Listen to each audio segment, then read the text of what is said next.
Hello बच्चों, मुझे उम्मीद है आप सभी अच्छे होंगे। मैं Akash from Learnohub, a free learning platform जहां पर आप सीख सकते हो physics, chemistry, maths, biology absolutely for free only at learnohub.com।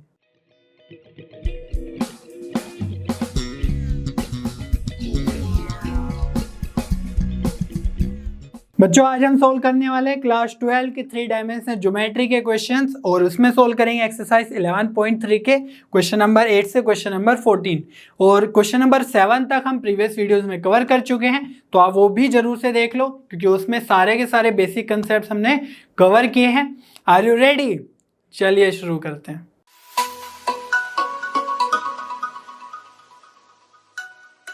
चलिए बच्चों, क्वेश्चन नंबर 8 स्टार्ट करते हैं। Find the equation of the plane with intercept 3 on the y-axis and parallel to ZOX plane। तो यहाँ पर दो कंडीशंस गिवन है कि जो उसका y-axis का इंटरसेप्ट है वो तो 3 है और वो प्लेन पैरेलल है ZOX प्लेन के। ठीक है, तो ZOX प्लेन क्या होता है वो देख लेते हैं सबसे पहले।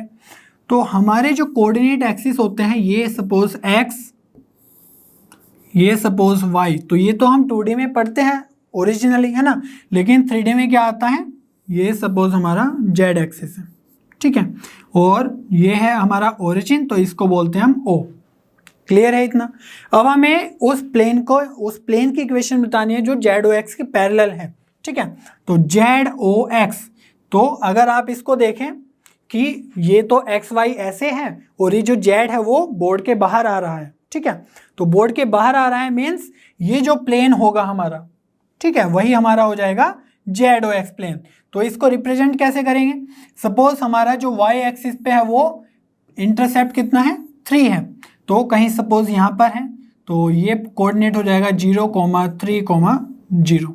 ठीक है, और ये जो डिस्टेंस होगा इसको y एक्सिस को क्या बोलेंगे हम, b distance.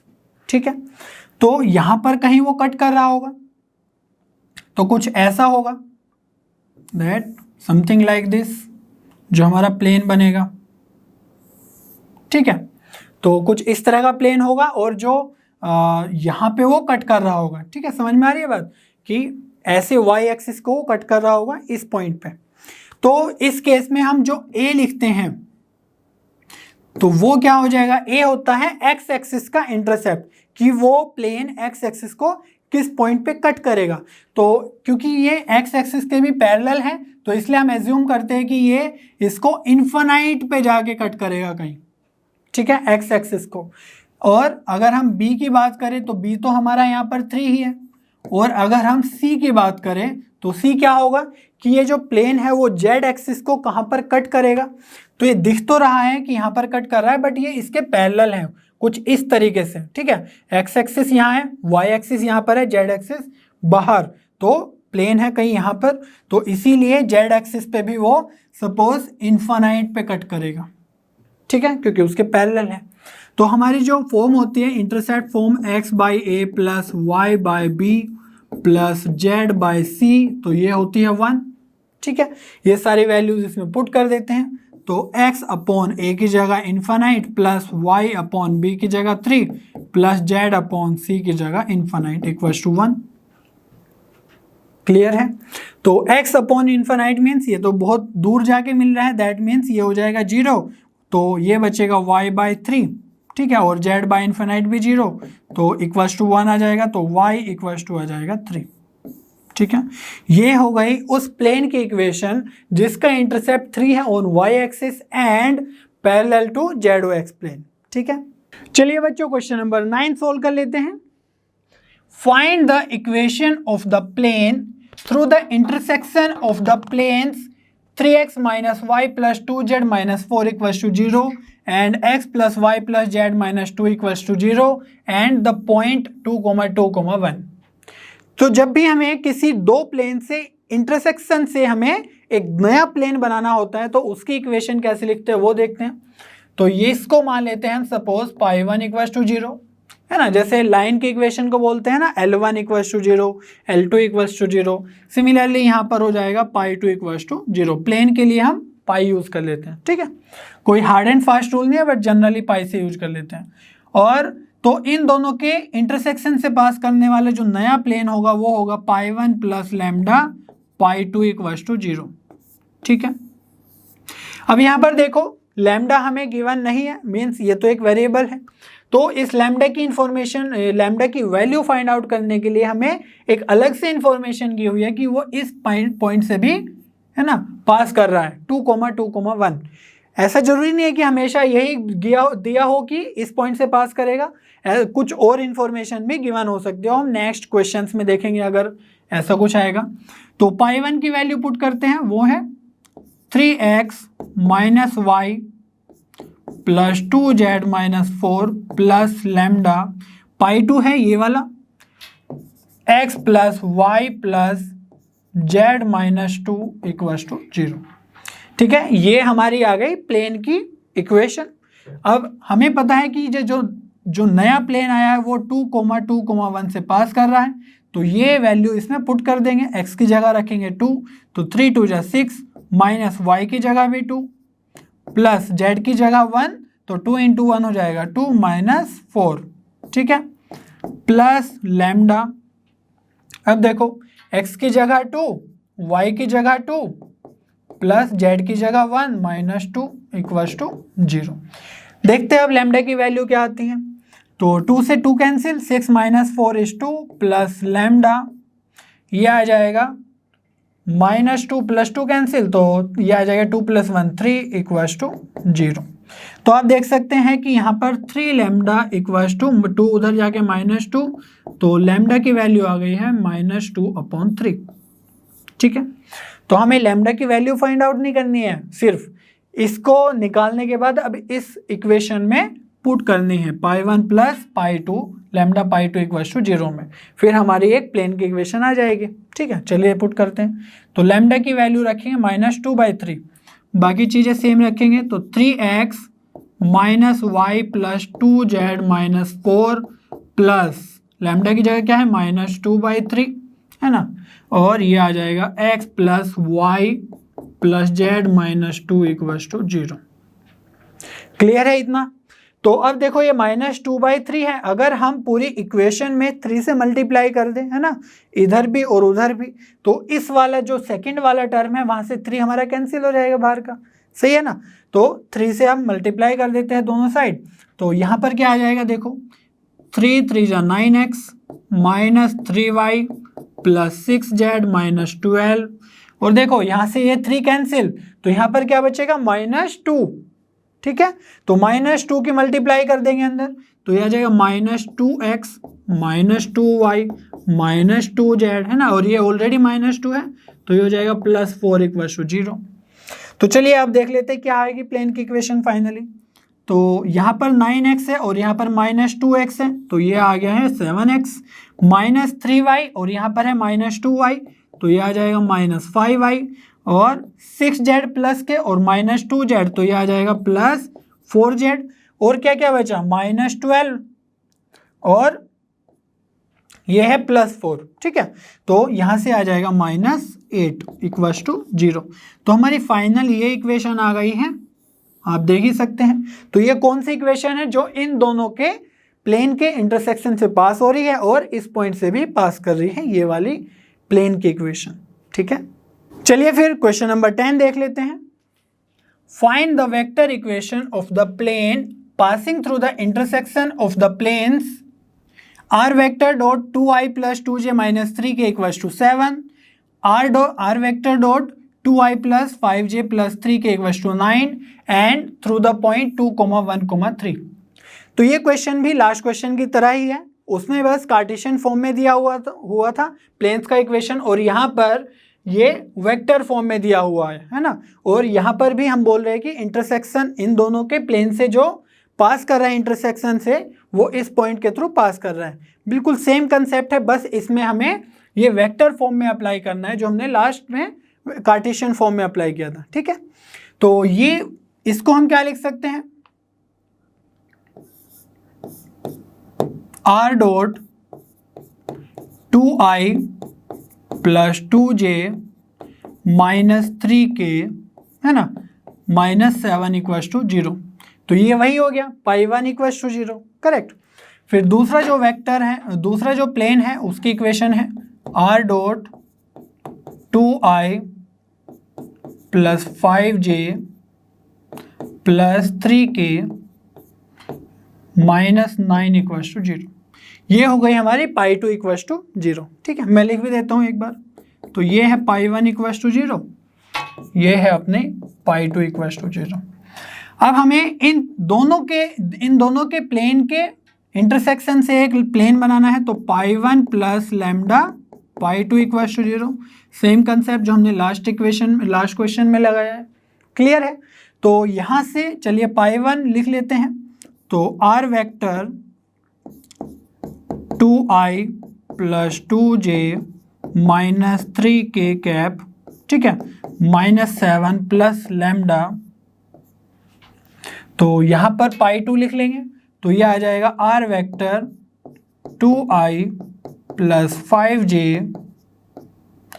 Plus 3k minus 9 equals to 0। इतना क्लियर है? अब इस लैम्डा की इसमें हम मल्टीप्लाई कर देंगे। ठीक है, तो चलिए यहाँ से आ जाएगा आपका R vector dot 2i plus 2j minus 3k minus 7 plus R dot, अब देखो लैम्डा की सारे टर्म से मल्टीप्लाई कर देंगे तो ये आ जाएगा 2 lambda i cap plus 5 lambda j cap plus 3 lambda k cap, है ना। और इस लैम्डा की माइनस 9 लैम्डा में मल्टीप्लाई होगी तो ये हो जाएगा माइनस 9 लैम्डा, है ना, माइनस 9 में मल्टीप्लाई होगी। तो चलिए अब यहाँ पर देख रहे होगा आपकी आर वेक्टर है और यहाँ पर डॉट प्रोडक्ट है दोनों में, तो आर वेक्टर हम कॉमन ले सकते हैं, है ना। और जो ये माइनस 7 है और माइनस 9 लैम्डा है उसको राइट हैंड साइड ले जाएंगे। तो आर वेक्टर हम कॉमन ले लेंगे तो अंदर कितना बचेगा, देखो ये वाले टर्म्स बचेंगे और ये वाले टर्म्स बचेंगे। तो इसमें है 2i और यहाँ पर है 2 लैम्डा आई, है ना, तो उसमें भी हम i को कॉमन ले लेंगे। करेक्ट, तो यहाँ से आएगा 2 plus 2 lambda i cap. Similarly जे में करेंगे तो यहाँ पर है 2j और यहाँ पर है 5 लैम्डा जे, तो 2 plus 5 lambda j cap. Clear है?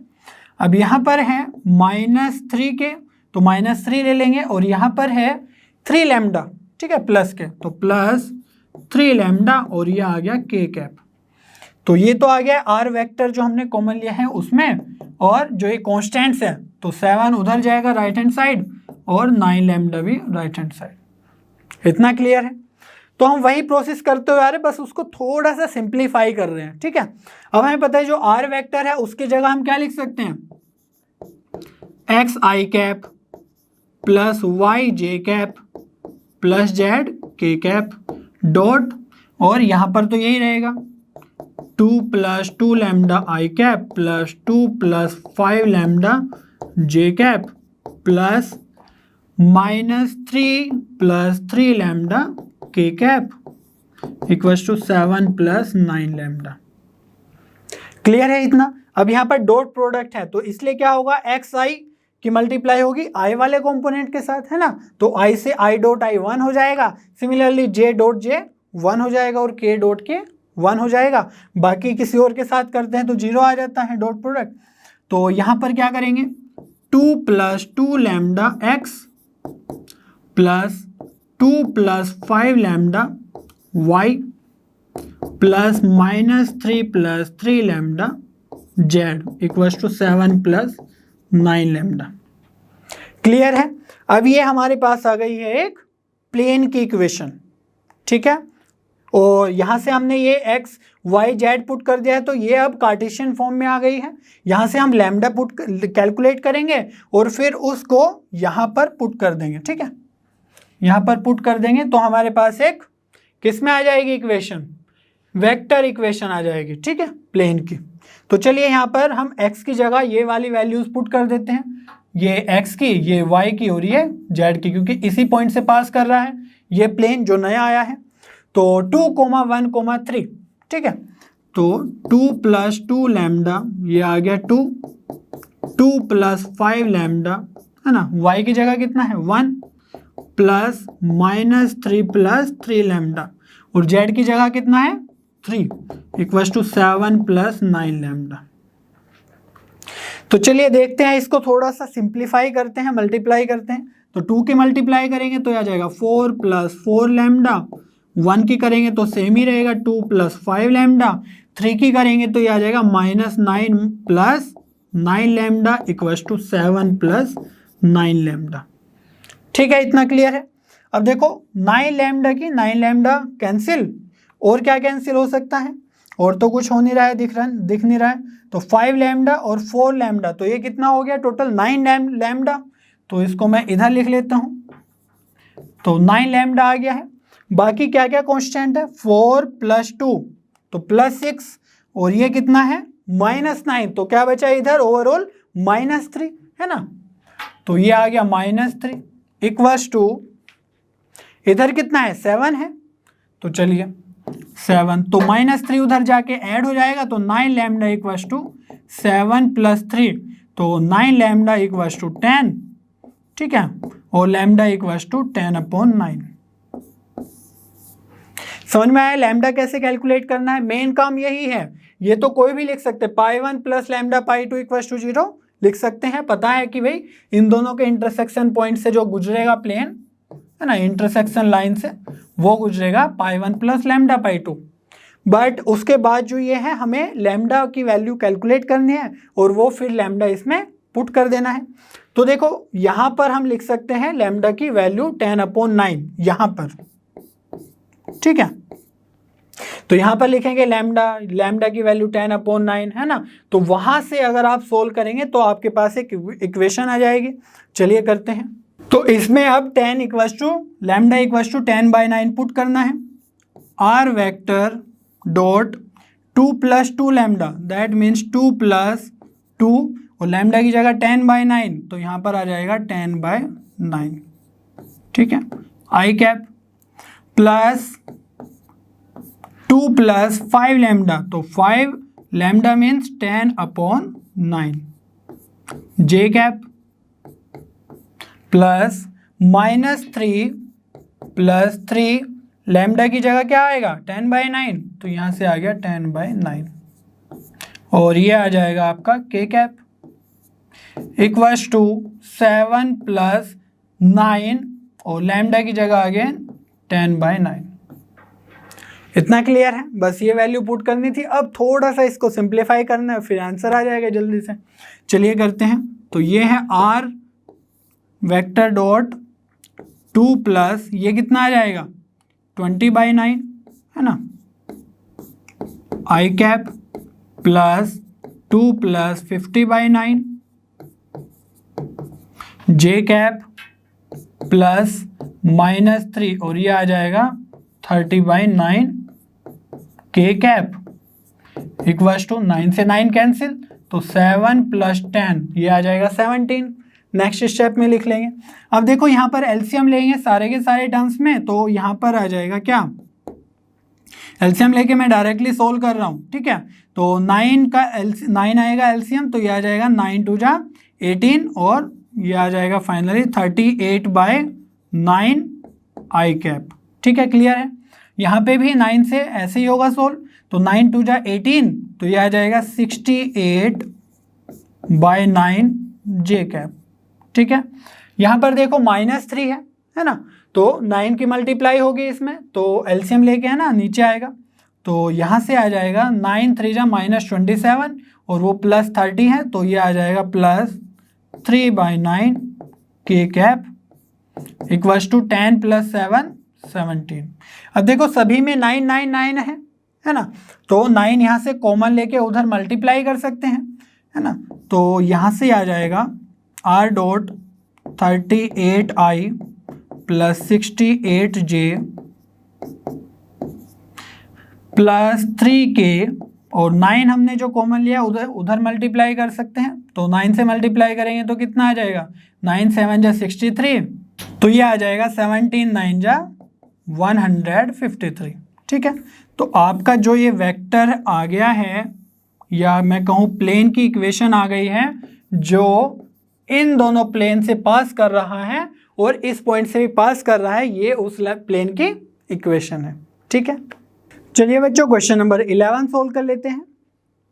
Find the equation of the plane through the line of intersection of the planes x plus Y plus z equals to 1 and 2x plus 3y plus 4z equals to 5 which is perpendicular to the plane x minus Y plus z equals to 0। तो जो starting में planes given है ये वाला और ये वाला, इन दोनों प्लेन के इंटरसेक्शन से जो पास कर रहा है प्लेन, वो प्लेन इस प्लेन के परपेंडिकुलर है। ठीक है, तो दो प्लेन जब भी परपेंडिकुलर हो तो उसके जो डायरेक्शन रेशोज हैं उसमें एक रिलेशन होता है, वो हम यहाँ पे यूज करेंगे टू फाइंड लैम्डा। ठीक है, जो अननोन होता है जब हम प्लेन्स की इक्वेशन लिखते हैं। तो अगर इसको मैं लिखूं x plus Y plus z और 1 को भी इधर ले आऊं -1 इक्वल्स टू 0, और दूसरा जो प्लेन है इसको भी लिख सकते हैं 2x plus 3y plus 4z minus 5 equals to 0।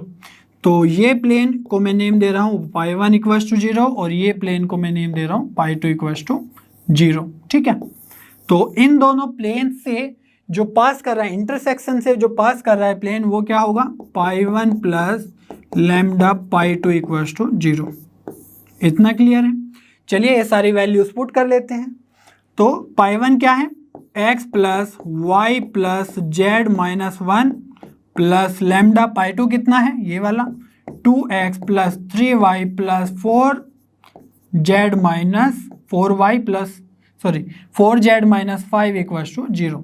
ठीक है, तो चलिए अब ये करते हैं कि x y z के कोफिशिएंट्स हम अलग अलग कर लेते हैं। तो ये है x और ये है 2 लैम्डा x है ना, लैम्डा की मल्टीप्लाई होगी तो x बाहर लेना है तो यहाँ से आएगा 1 और यहाँ से आएगा 2 लैम्डा और x बाहर, प्लस यहाँ पर है y और यहाँ पर कितना होगा 3 लैम्डा y, तो 1 प्लस 3 लैम्डा y। ठीक है, यहाँ पर z है और यहाँ पर होगा 4 लैम्डा z, तो यहाँ पर आ जाएगा 1 प्लस 4 लैम्डा और बाहर z कॉमन, यहाँ पे -1 और यहाँ पर क्या होगा -5 लैम्डा, तो ये टर्म भी क्या हो जाएगा -1 माइनस 5 लैम्डा इक्वल्स टू 0। तो ये हमारी उस प्लेन की इक्वेशन आ गई है जो इन दोनों प्लेन से पास कर रहा है ना, इंटरसेक्शन से पास कर रहा है। ठीक है, अब इसको ध्यान से देखो, यहाँ पर x है, y है, z है और ये टर्म है सपोज d है ना। तो यहाँ से जो हमारा डायरेक्शन रेशियोज आएगा वो क्या आएगा इस प्लेन का, वो आएगा suppose a1 equals to 1 plus 2 lambda है ना, x का coefficient. Similarly b1 equals to 1 plus 3 lambda. Similarly है ना, ये आ जाएगा c1 equals to 1 plus 4 lambda. तो ये आ गए हैं direction ratios of this equation of plane. ठीक है, अब ये बोला गया है कि ये जो प्लेन आया हमारा ये इस प्लेन के परपेंडिकुलर है ना, दिया है ना परपेंडिकुलर टू दिस प्लेन, तो इसके भी डायरेक्शन रेशियोज फाइंड आउट कर लेते हैं। क्या होंगे डायरेक्शन रेशियोज, इसके हो जाएगा a2 इक्वल्स टू x का कोफिशिएंट क्या है 1, b2 इक्वल्स टू y का कोफिशिएंट विच इज -1 और c2 इक्वल्स टू z का कोफिशिएंट विच इज 1। क्लियर है इतना। तो अब यहां से हमें जो यूज करना है information for two planes to be perpendicular है ना, टू बी परपेंडिकुलर क्या इक्वेशन होती है या क्या फॉर्मूला होता है। तो डायरेक्शन रेशियोज में अगर हमें इंफॉर्मेशन चाहिए तो a1 a2 plus b1 b2 plus c1 c2 equals to 0 होता है। ठीक है, ये आपको ध्यान रखना है। और अगर ये बोल दिया जाए कि दो प्लेन्स पैरेलल हैं तो उसमें हम क्या करेंगे प्रोपोर्शनल ले लेंगे। ठीक है, सारे के सारे डायरेक्शन रेशियोज को, तो इसके जो डायरेक्शन रेशियोज होंगे और इसके होंगे उसको प्रोपोर्शनल ले लेंगे इन केस ऑफ पैरेलल, बट यहाँ पे परपेंडिकुलर के केस में ये यूज करेंगे। तो a1 पुट कर देते हैं 1 प्लस 2 लैम्डा, तो ये हो जाएगा 1 प्लस 2 लैम्डा। a2 कितना है 1 प्लस b1 कितना है यहाँ पर देखो 1 प्लस 3 लैम्डा है ना, तो 1 प्लस 3 लैम्डा और b2 कितना है -1 है। सिमिलरली c1 कितना है 1 प्लस 4 लैम्डा और यहाँ पर C1 कितना है 1, तो 1 + 4 लैम्डा इंटू 1 = 0। चलिए इसको थोड़ा सा और सिंप्लीफाई कर लेते हैं और जेड की वैल्यू या लैम्डा की वैल्यू फाइंड आउट कर लेते हैं, ठीक है। तो 1 की मल्टीप्लाई करेंगे तो 1 + 2 लैम्डा, यहाँ पर -1 है तो -1 - 3 लैम्डा, यहाँ पे 1 है तो 1 + 4 लैम्डा = 0, ठीक है। तो 2 लैम्डा - 3 लैम्डा और 4 लैम्डा, तो देखो प्लस प्लस में +2 + 4 है तो 6 लैम्डा और माइनस का 3 लैम्डा है तो ओवरऑल 3 लैम्डा, ठीक है, प्लस का तो ये आ गया है 3 लैम्डा। यहाँ पे 1 से -1 कैंसिल और यहाँ पर बचा सिर्फ 1, वो उधर जाके हो जाएगा -1, तो लैम्डा आ गया है -1/3। क्लियर है इतना? तो लैम्डा की वैल्यू -1/3 को हम इसमें अब पुट कर लेंगे और फिर हमारी उस प्लेन की इक्वेशन आ जाएगी जो इन दोनों के इंटरसेक्शन से पास कर रहा है और इस प्लेन के परपेंडिकुलर है, ठीक है। तो हमेशा जैसे हम लास्ट क्वेश्चंस में करते थे कि उस पॉइंट के थ्रू पास कर रहा है ना, बोलते थे कि इन दोनों के इंटरसेक्शन से और उस पॉइंट से, तो हमेशा जरूरी नहीं है वैसा ही होगा। लैम्डा की वैल्यू फाइंड आउट करने के लिए, कैलकुलेट करने के लिए वो कोई भी इंफॉर्मेशन दे सकता है क्वेश्चन में, ठीक है। तो चलिए अब लैम्डा = -1/3 इसमें पुट करते हैं। तो 1 + 2 - 1/3 और ये आ जाएगा x प्लस 1 + 3 - 1/3 है ना, ये आ जाएगा y प्लस 1 + 4 - 1/3 और ये आ जाएगा z प्लस -1 - 5 - 1/3 = 0, ठीक है। तो चलिए थोड़ा और सिंप्लीफाई कर लेते हैं। तो ये आएगा 1 - 2/3x, ठीक है। यहां से आ जाएगा 1, 3 से 3 कैंसिल, तो यहां पर आप देख सकते हैं ये 3 से ये 3 कैंसिल, तो ये तो हो जाएगा 1 - 1 y प्लस ये आ जाएगा 1 माइनस, है ना, माइनस है तो 4/3 z प्लस यहाँ से आ जाएगा -1 और यहाँ पे माइनस, यहाँ पे माइनस, तो प्लस 5/3 = 0। क्लियर है इतना? ये वाले टर्म्स सारे के सारे अभी और एक बार कैलकुलेट करेंगे हम। तो 1 - 2/3, तो यहाँ से एलसीएम लेंगे 3 आएगा, तो ये आ जाएगा 3 - 2 तो 1/3x, ठीक है।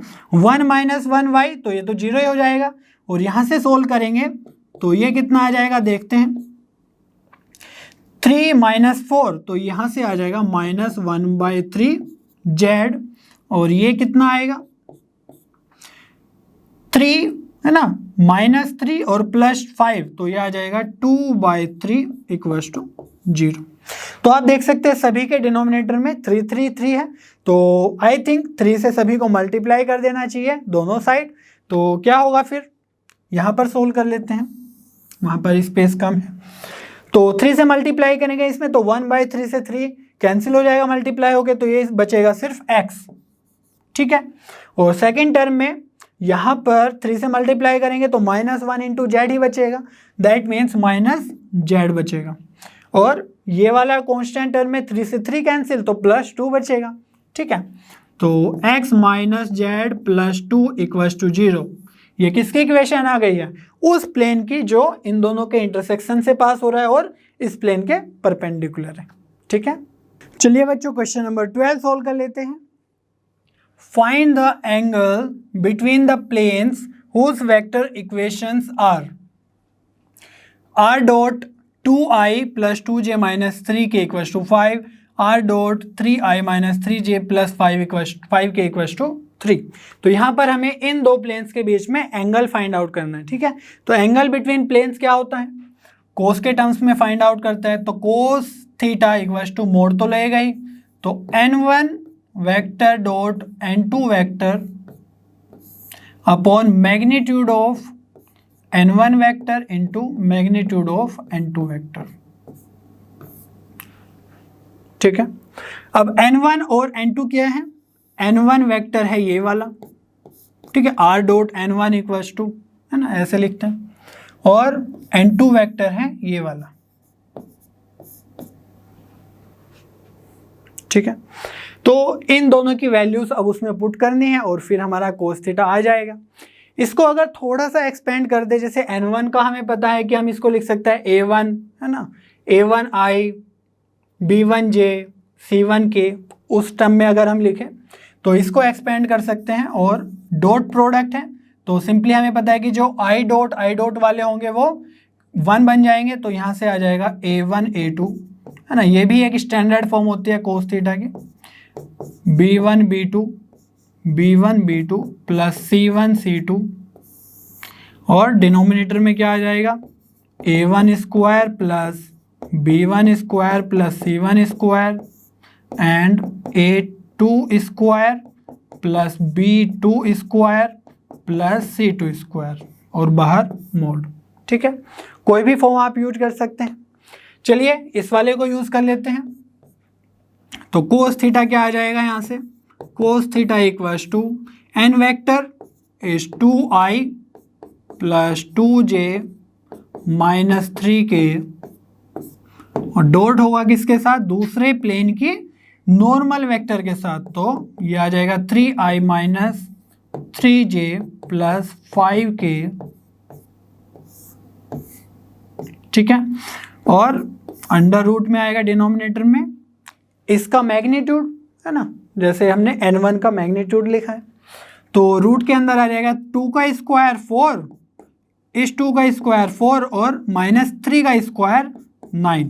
ठीक है, ऐसा नहीं करना है कि माइनस लिख दिया और 3 का स्क्वायर कर दिया, नहीं, प्लस में माइनस 3 का स्क्वायर। ठीक है, और यहाँ पर आएगा 3 का स्क्वायर 9 माइनस 3 का स्क्वायर ये अगेन 9 और 5 का स्क्वायर 25। तो ये हमारा आ गया है कोस थीटा। अब इस ये डॉट है तो इसको थोड़ा सा सोल्व कर लेते हैं। तो कोस थीटा आ जाएगा यहाँ से देखो 2i डॉट 3i, ठीक है, तो ये हो जाएगा 6, 2j माइनस 3j तो ये हो जाएगा माइनस 6, और माइनस 3k प्लस 5k तो यहाँ से आ जाएगा माइनस 15। इतना क्लियर है। डॉट प्रोडक्ट तो बहुत आसान है लेना। और रूट के अंदर क्या आएगा देखो 9 प्लस 4 13 और 4 17, और यहाँ से आ जाएगा देखो 25 प्लस 9 34 और 9 43। तो ये आ गया है आपका कोस थीटा। इसको थोड़ा सा और सोल्व करते हैं। तो माइनस 6 से प्लस 6 कैंसिल, तो माइनस 15 है, बट हम मैग्नीट्यूड लेना है ना, ये लगा हुआ है मोड। तो cos theta equals to 15 upon root 17 into root 43, ये कर लेंगे। तो यहाँ से क्या आ जाएगा आपका थीटा इक्वल्स टू, अब देखो यहाँ पर कोई वैल्यू ऐसी तो हमें पता नहीं है एंगल की, है ना, इस वैल्यू पे, तो थीटा इक्वल्स टू डायरेक्टली लिख सकते हैं हम कोस इनवर्स 15 अपॉन, इसकी मल्टीप्लाई कर देंगे 7 3 जा 51, तो 5 कैरी आएगा, 7 4 जा 68 और 5 73, तो ये आ गया है 731। तो थीटा आ गया है कोस इनवर्स 15 अपॉन रूट, ये आएगा रूट 731। ठीक है, तो इतना ही इसको छोड़ देना है क्योंकि ये सब वैल्यूज हमें कैलकुलेशन से डायरेक्टली नहीं पता है टेबल से। ठीक है, चलिए बच्चों क्वेश्चन नंबर 13 सोल्व कर लेते हैं। In the following cases determine whether the given planes are parallel और perpendicular, and in case they are neither find the angles between them. तो ये जो हमारे पास 5 पार्ट्स हैं, है ना, इसमें 2 प्लेन्स गिवन हैं। तो इन प्लेन्स के बीच में ये बताना है कि ये दोनों प्लेन्स पैरेलल है या परपेंडिकुलर है, और अगर पैरेलल और परपेंडिकुलर कोई भी नहीं है तो हमें उनके बीच का एंगल फाइंड आउट करना है। ठीक है, तो चलिए सबसे पहले हम क्या करेंगे, एक फॉर्मूला जो हमने लास्ट क्वेश्चन में भी यूज किया है वो यूज बता देते हैं एक बार।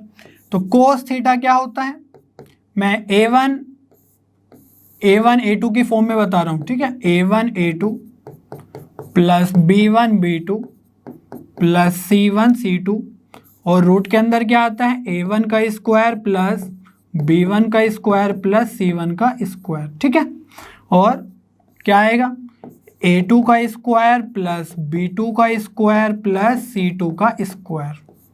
चलिए ये तो हमारा हो गया है कोस थीटा। और अगर हमें पैरेलल का केस या परपेंडिकुलर का केस देखना हो वो कैसे करेंगे, तो अगर प्लेन्स परपेंडिकुलर है, परपेंडिकुलर मीन्स उनके बीच का एंगल जो है 90 डिग्री है ना, तो कोस 90 कितना हो जाता है 0, और कोस 90 0 कब होगा, जब न्यूमरेटर 0 हो जाएगा। ठीक है। तो 4 परपेंडिकुलर, ठीक है, 4 परपेंडिकुलर के लिए केस क्या बनेगा, A1 A2 plus B1 B2 plus C1 C2 equals to 0।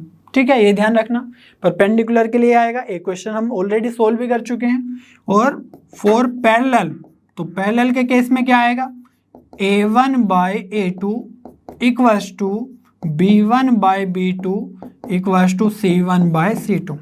ठीक है, तो ये दोनों, ये जो डायरेक्शन रेशियोज होंगे ये प्रोपोर्शनल होंगे in case of parallel planes. Clear है इतना? तो चलिए अब स्टार्ट करते हैं इनको चेक करना कि या तो ये होगा या ये होगा। अगर इन दोनों में से कोई नहीं है तो हमें कोस थीटा उसका फाइंड आउट करना है। चलिए करते हैं। तो ए पार्ट में हम देखते हैं सबसे पहले जो ये 7 5 6 है, ये क्या है, A1 B1 C1 A2 और यहाँ पे -1 होगा B2 और ये C2। हमें इतने का ही काम है, जो ये कॉन्स्टेंट्स है इनका अभी काम नहीं है। ठीक है, तो सबसे पहले हम परपेंडिकुलर की कंडीशन देख लेते हैं।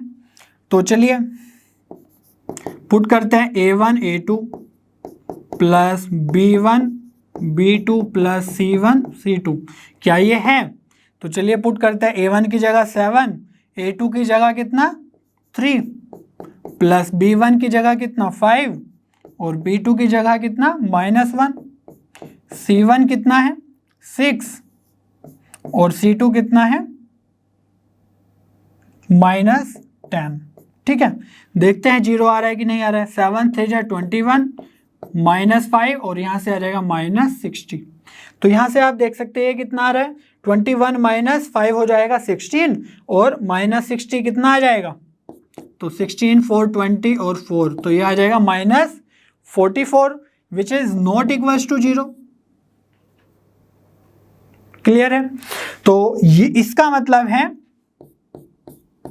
नॉट परपेंडिकुलर, परपेंडिकुलर तो वे नहीं है ये दोनों प्लेन्स की इक्वेशन। ठीक है, अब चेक करते हैं पैरेलल की कंडीशन। करेक्ट, तो पैरेलल के लिए क्या करेंगे, A1 bye A2 find out करेंगे। तो A1 बाय A2 क्या होगा, A1 ये B1 A2 ये, तो 7 by 3। Similarly B1 by B2 find out करेंगे। ठीक है, तो B1 क्या है 5 और B2 क्या है -1, तो ये आ जाएगा 5 अपॉन -1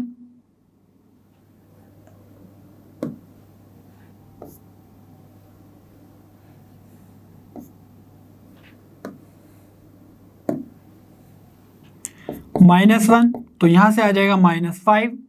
अब C1 बाई C2 चेक करेंगे। वैसे तो आप यहीं से देख सकते हैं कि दोनों की वैल्यू डिफरेंट आ रही है, बट सारे ही देख लेते हैं।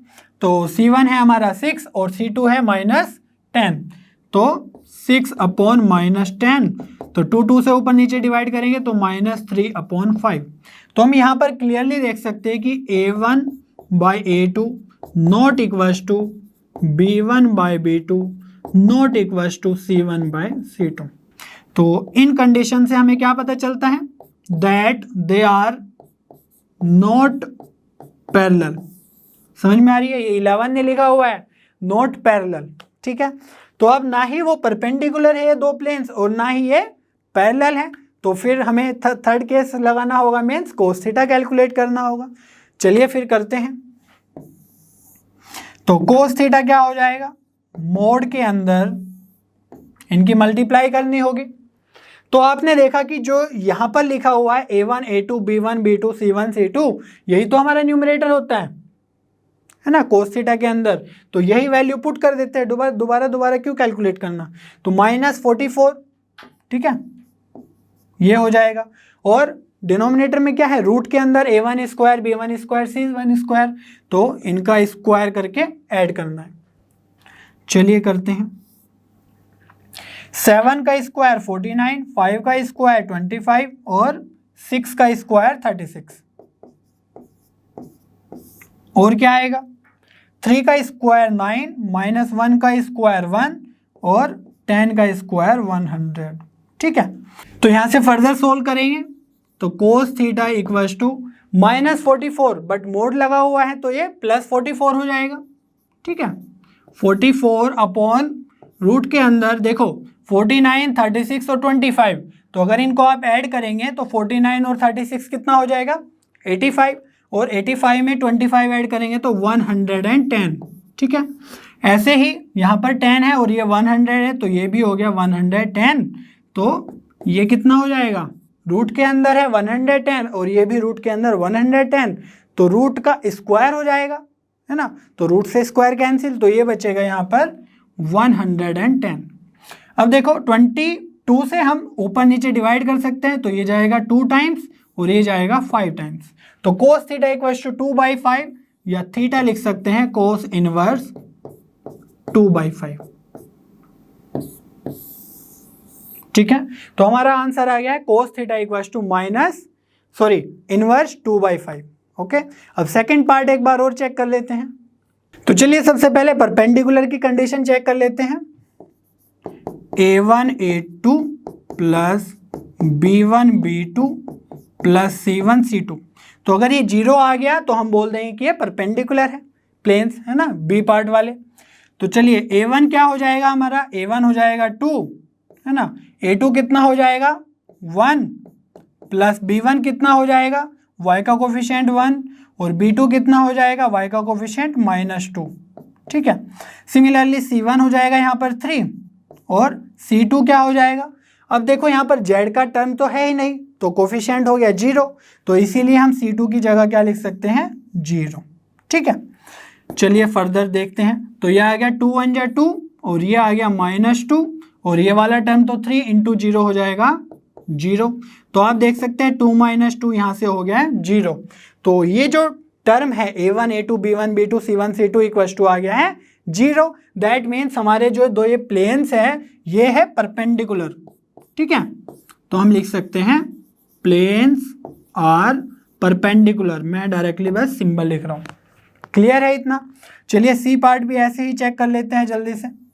तो सी पार्ट में क्या है, वही सेम लगाना है। सबसे पहले चेक करते हैं a1 a2 b1 b2 c1 c2। चलिए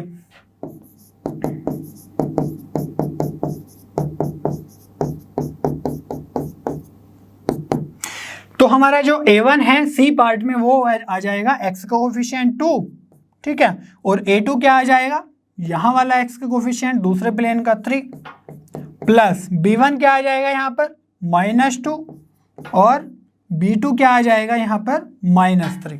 ठीक है, चलिए अब c1 भी देख लेते हैं। तो c1 आएगा 4 और c2 कितना आ जाएगा 6।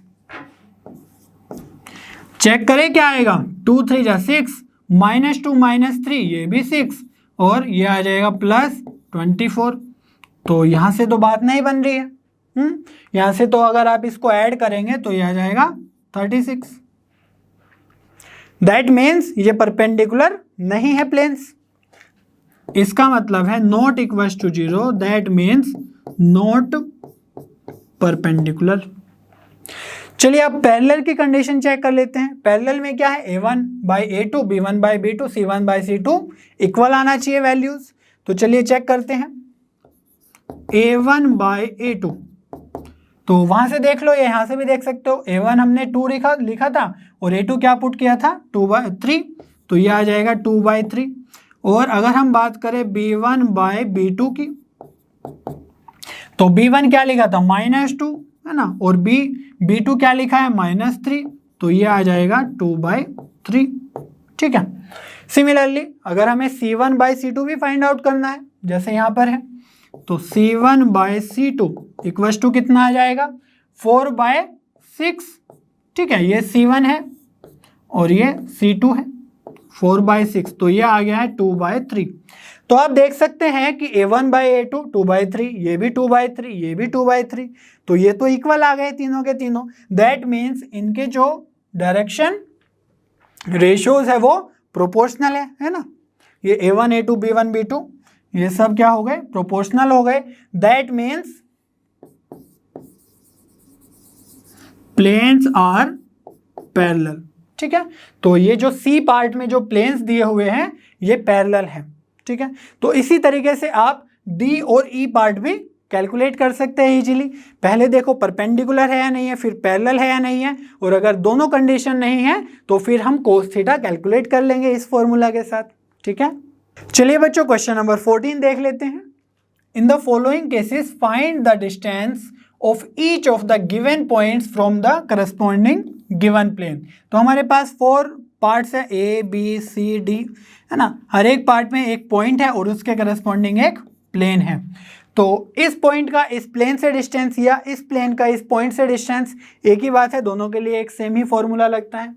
ठीक है, तो सपोज हमारी एक स्टैंडर्ड इक्वेशन है प्लेन की, a x plus b y plus c z equals to d, या इसको डी को इधर भी ला सकते हैं तो लिख लेंगे a x plus b y plus c z minus d equals to 0।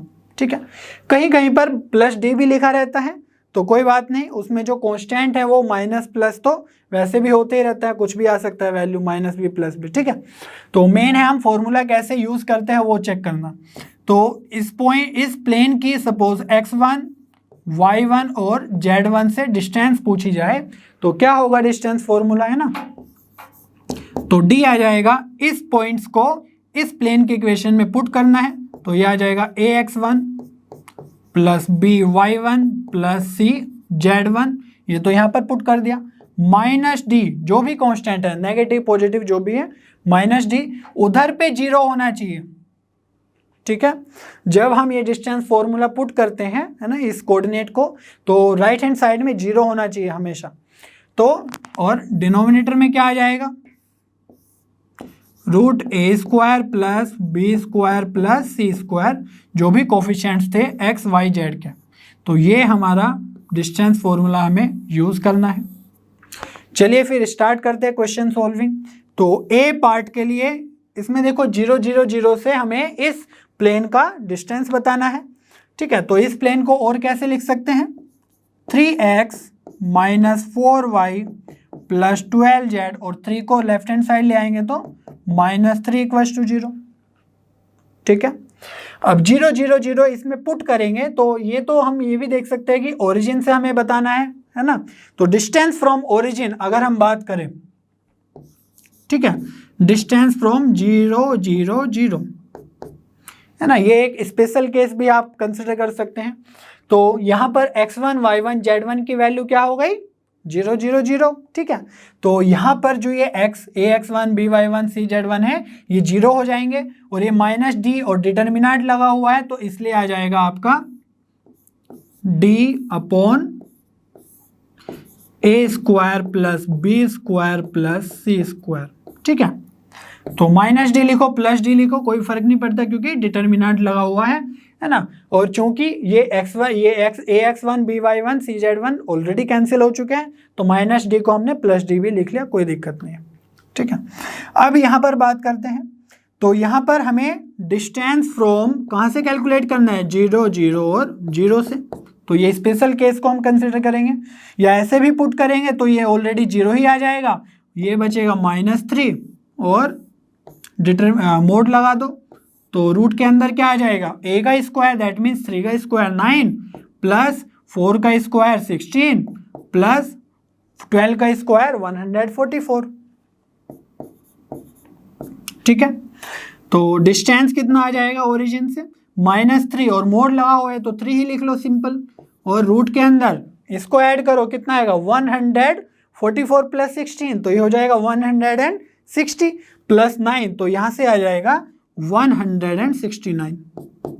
ठीक है, और ये आ जाएगा 3, रूट 169 की वैल्यू आ जाएगी आपकी 13। तो यहाँ से फर्स्ट पार्ट में डिस्टेंस आ गया है 3/13। ठीक है, चलिए अब बी पार्ट सोल्व कर लेते हैं। सेम कंसेप्ट लगाना है, बी पार्ट का ये कोऑर्डिनेट है और इसके करस्पॉन्डिंग ये हमारा एक प्लेन हो गया है। तो चलिए इस पॉइंट को इस प्लेन में पुट करते हैं, और यहाँ पर ध्यान देने वाली बात है कि राइट हैंड साइड में 0 ही है, कोफिशिएंट हमारे लेफ्ट हैंड साइड में है तो कुछ भी हमें ट्रांसफॉर्मेशन करने की जरूरत नहीं होगी। तो इसीलिए डायरेक्टली हम डिस्टेंस फ्रॉम विच पॉइंट 3 -2 1 से हम कैलकुलेट कर लेंगे। तो चलिए ये कोऑर्डिनेट्स पुट करते हैं। तो x की जगह आएगा 3 तो 2 3 जा 6। ठीक है, -2 इंटू -1, ठीक है। यहाँ पर जो b है, y का कोफिशिएंट b है -1 और ये है -2, तो मल्टीप्लाई करके हो जाएगा +2। सिमिलरली यहाँ पर c है 2 और यहाँ पर x ये क्या होता है, z1 है 1, तो 2 इंटू 1 हो जाएगा 2। क्लियर है इतना।